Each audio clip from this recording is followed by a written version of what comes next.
ఉమ్మడి చిత్తూరు జిల్లాలో సోమవారం ఉదయం ఉరుములు పెడబొబ్బలతో అకాల వర్షాలు కురుస్తున్నట్లు స్థానికులు పేర్కొన్నారు. తిరుపతి జిల్లాలో సోమవారం ఉదయం నుంచి వాతావరణం భిన్నంగా ఉంది.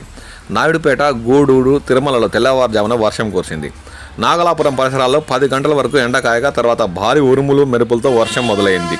పిచ్చాటూరు మండలం, కారూరు, అడవి కోయంబేడు, గోవర్ధనగిరి, నీరువాయి, రామగిరిలో భయంకరమైన గాలులు వీచాయి. ప్రజలు కాస్త భయాందోళనకు లోనయ్యారు.